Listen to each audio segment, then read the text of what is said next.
Week 2 of Full Court Press, and welcome to it here on CBS 17 Plus. Along with Sarah Holland, I'm Kevin Holden.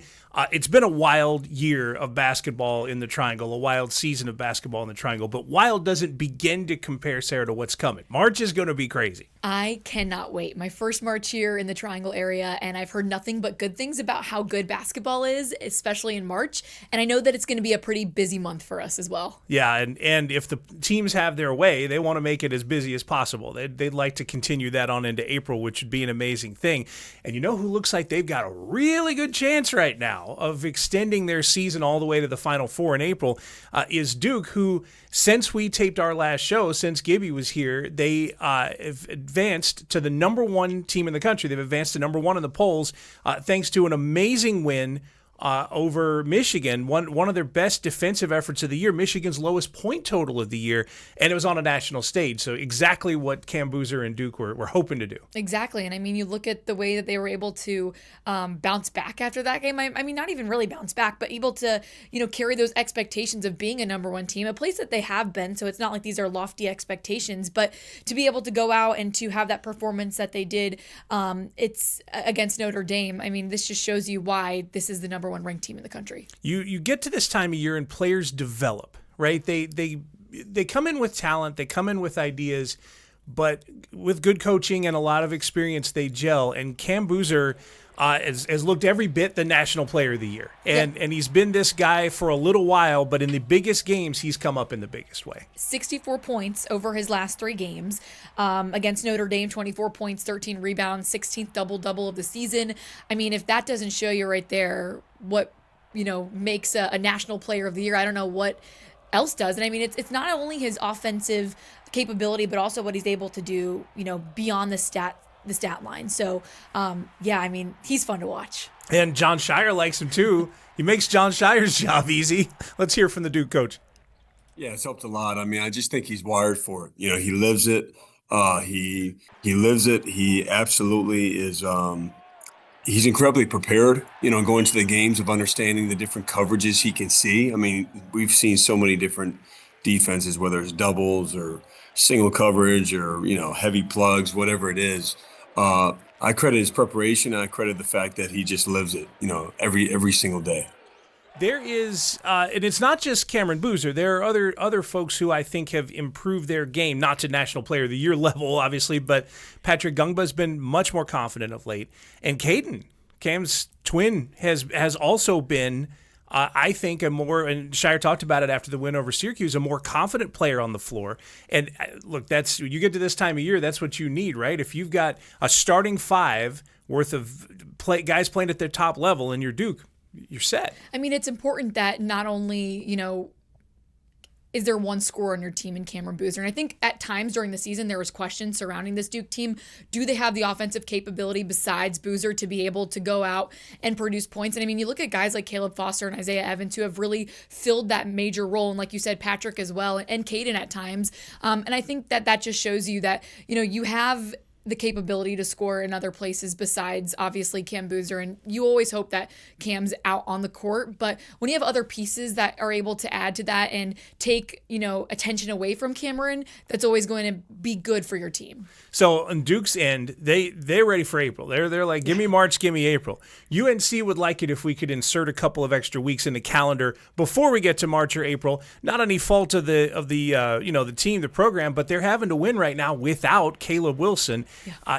And for a little while without Vesar, and that was extremely not easy when your top 2 are out. But winning without Wilson is tough enough. I mean, to go 3-1 right now without Caleb Wilson is, I think, what a lot of people. It's maybe better than what a lot of people thought originally when they heard that Caleb Wilson was going to be out and missing this extended period of time. And then when you were without Vesar, I think we saw how bad it got against NC State. But obviously having Henry back in the lineup is always good. But I mean, they have a chance to go maybe end the year 5-2. I think without Caleb, it depends how long he's going to be out. But that I think is a win in of itself to be able to end at a 5-2. I think it's going to be really tough for them to get that win at Cameron, but Yeah, I mean, that's really promising, seeing guys like Seth Trimble really step up that big game that he had over Louisville, and Luka Bogovac as well. It kind of shows you that, again, much like Duke, you have other pieces besides your top scorer. Yeah, 30 from Trimble in that win over Louisville is I mean, that's huge, and it's a senior leader doing what he's supposed to do. But still, you say it, you can talk about it, but doing it is a completely different thing. And Hubert Davis, obviously a happy man, picking up that win over Louisville, top 25 matchup, and to do that without Wilson, especially impressive. Here's how they did it. All 5 guys had to be running to the offensive end. And I felt like our guys consistently were doing that. We're having our first big run down the middle of the floor. Our wings were running wide. Our trailing big was running in the right spot. And we're also really looking for pitch aheads.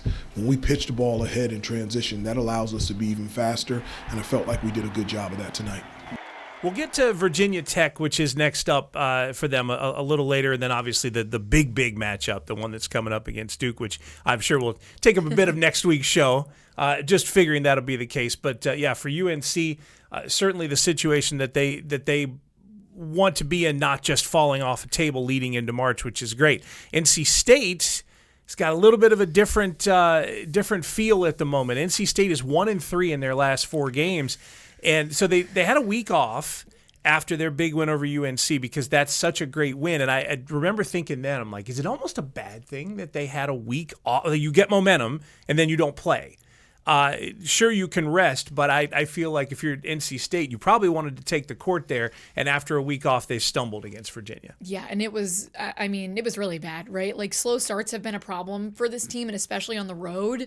And, you know that Will Wade wanted to see a better performance in their first time playing than when they did their first time playing against Virginia. So it just wasn't that at all. I mean, when you struggled that much, coming out, I think they were opened 1 of 12, trailed 15-3 at one point, shot 6 of 33 in the first half. I mean, that is not the type of play you want to see from your guys that are, a few weeks away from going to the ACC tournament, especially against a team like Virginia. But, yeah, I mean, that was deficits like that are hard to overcome, but especially on the road against a team like Virginia.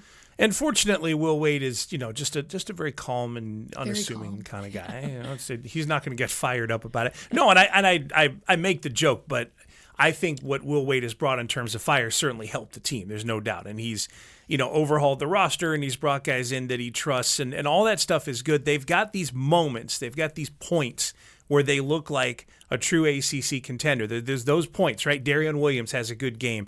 Matt Abel has stepped up a ton. Like, there are guys like this that when they do that, NC State looks okay. Like they could beat most of the ACC, and they would be, very tough to beat at home, that sort of thing. And then they look very much mortal in some of these games, like the one against Virginia. That one to me was kind of tough. But going back to Abel. This is a guy who Darian Williams has had those ups and downs. Matt Abel has been the guy who has come on strong here in the last few weeks, and this is Will Wade showing appreciation for what Matt Abel's done for his team down the stretch. We expected it. He's a great player. He works hard. He's diligent. He studies film. He does everything that you ask him to do. And so, you knew it was coming. It's just a matter of him, growing throughout the year. But give him credit, man. He's stuck with it. He's had some really, really good times the last couple of games, but he had some really, really low moments earlier in the year. And, I'm sorry I couldn't help him more earlier in the year. I think we'd have gotten to this point a little bit quicker. But I'm glad we're here now, and I expect him to continue to build, continue to grow, and be able to finish the season strong for us. So going back or a couple games farther back, I should say, Sarah, we go back to Miami and this stretch of play here at the end where NC State had a chance to put Miami away and just flat didn't. And I feel like this has stayed with them. Even they had the win over UNC, right. but Virginia, that team looked more like this team. Yeah, I mean, for me, when I look at this NC State team, I think one of the biggest things is going to be how do they respond? I think that's going to define the rest of their season because they had that, tough game against Miami, but then they bounced back, right, against UNC. And, coming up their schedule for the rest of the year, if they want to be able to have that double bye going into the ACC tournament, they're going to have to pick things up, along the way here, to close out the regular season. But there's just a lot of questions, I feel like, with this team, right? Like they had that 6-game win streak against ACC opponents, and you start to think like, okay, this is a team that is able to hold their own within the ACC, and they have. But then there are games like you watch what they do against their last opponent, and it's frustrating. And I can see why Will Wade has those moments of frustration where he says, our team is soft, or we don't match up against this team physicality wise. And you can see kind of where those things happen and why those things happen throughout the course of their season, and especially like a game against Virginia. They lost this Miami game, and if I've got my timing right, it was a couple weeks ago, and Wade comes to the podium and he says, it's sad for our fans. We don't do right by our fans by not winning games at home. And I thought, here's an interesting motivational tactic. And obviously Wade is a motivator, but what he did with that team after that Miami game was put that thought in their head that they are supposed to, protect the house. Not apologies to Under Armour, and they did that against UNC. So again, it's like you say, there are moments, right? There's that point where it's like, okay, for this little stretch, whether it's within a game or for a game or two, and they look like a contender. They just, can they stay as a contender? That ACC tournament might mean more to them than anybody. Yeah, I mean, it's really consistency, but you've seen how they've been able to do on the road, and especially, going 1-3, like you mentioned, within their last 4 games. I think that's what, you really kind of question is like, how can you do when it comes to the ACC tournament? And in terms of standings right now, they look like an outsider might say, hey, like, they've got a good shot. But when your team, when you're someone that watches this team game in and game out, and you just don't know what you're going to expect to see from them, I think that's where you start to have some question marks surrounding their ability to be able to go into this ACC tournament and beat teams like Duke and right. Again, maybe Virginia again. Like it's going to be tough. Yeah, it's an interesting march ahead for everybody, but as interesting for NC State as it's been, certainly more interesting than last year when they literally didn't even make that 18-team field, which was kind of crazy. We've got some big games to set up here on the show. Full Court Press is gonna get going on Duke and Virginia. NC State and Notre Dame. I'm just be peeking over here in my notes. UNC and Virginia Tech. Like it's a wild time coming up. Obviously, we'll talk a little about the women's teams as well, as there's been some crazy developments in recent days for them that'll kind of twist what'll happen in the postseason. All of it's next. Stick around for more Full Court Press.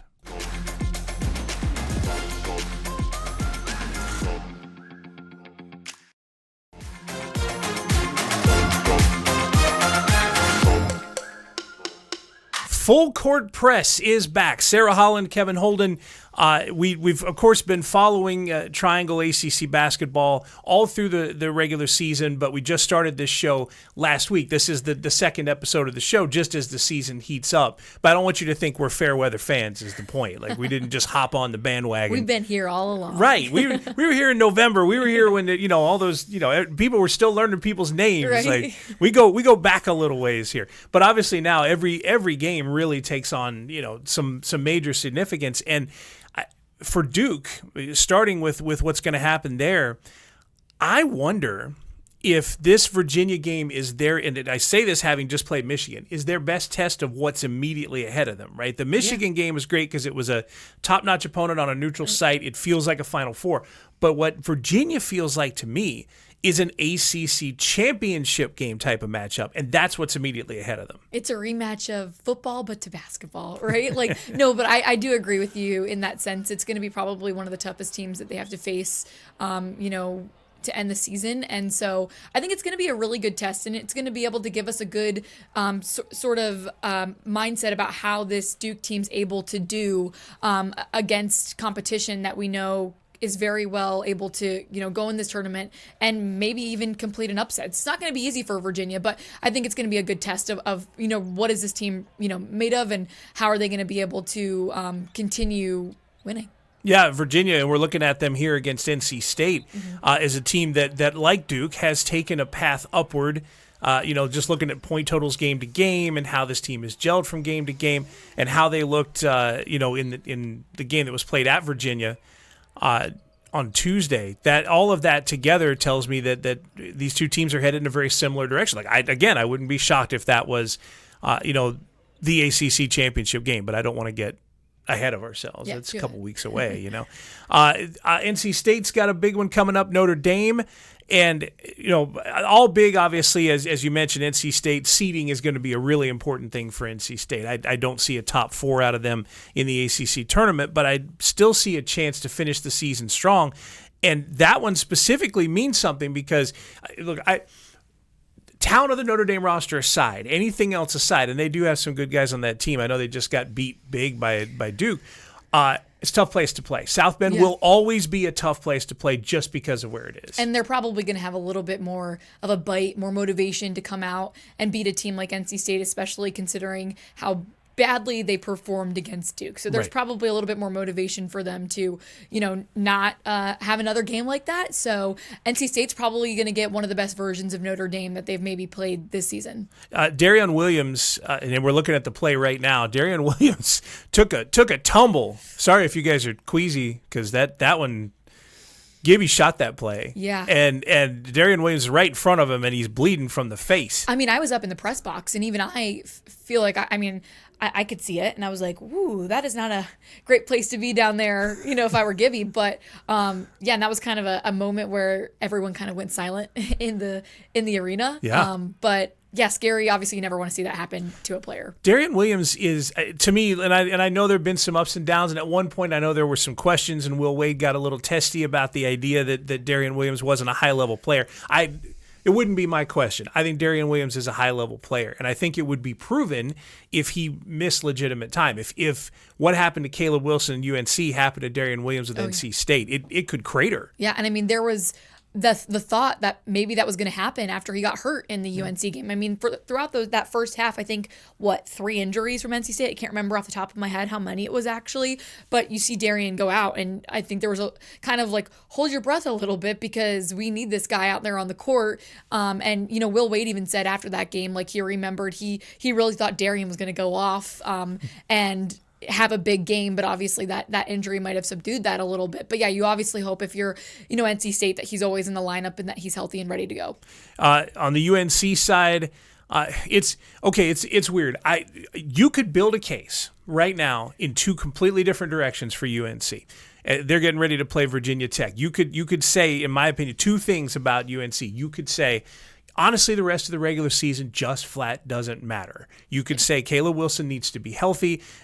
While they would love to win in these last few games before the conference tournament, it doesn't matter as much as showing up to the conference tournament, even if you're a 6 or a 7 seed in that conference tournament and win there. And it means more than in the NCAA tournament to be healthy. Okay, so there's the one tunnel of thinking, right? That's the prosecution. Now the defense says every game matters, and Caleb Wilson returning and having that team gel and get ready for what is to come in the postseason means way more. And you can't just turn the switch off and back on. Which side do you rule there? Honestly, I'm leaning toward the defense side because I think if you look at who Caleb Wilson is as a player, I don't think he would agree to staying out of the lineup just to stay healthy and be ready for the ACC tournament.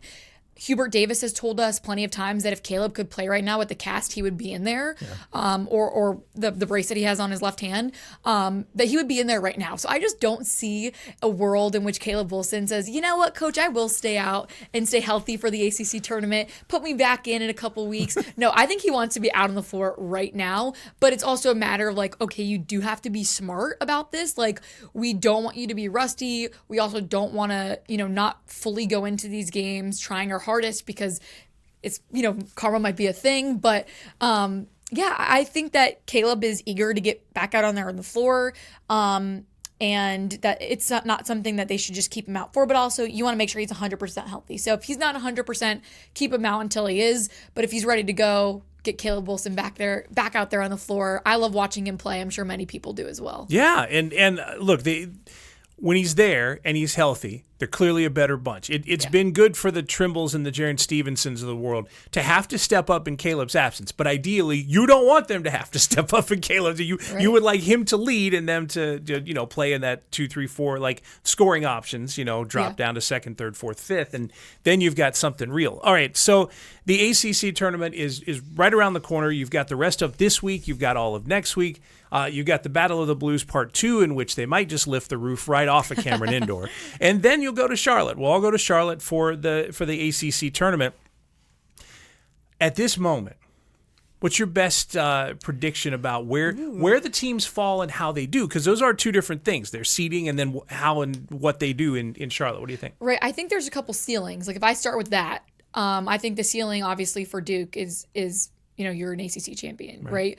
But like, and I also think that I could see a world in which UNC makes it to the championship game as well. For me, I'm not as confident about NC State. I think that there's just like we've talked about this whole episode, the slow starts and maybe that defense on the road and what that looks like when it comes to Charlotte. I'm not sure if that gives me enough confidence to say I could see them making it, but also, I mean, the seeding going into it, that's also a tough question, right? Because you look at who they have left. I wouldn't be surprised if UNC kind of squeaks into top 4 and gets that double bye. But there's still a lot of questions, I think, going into it, because that also matters. Like, do they play Caleb Wilson or not? If they don't, then maybe they go in as a lower seed. Right. But I mean, I'm the one thing I'm very confident in saying is that I will expect to see Duke in that ACC championship game, like I'm sure many will. Yeah, I figure that Duke is.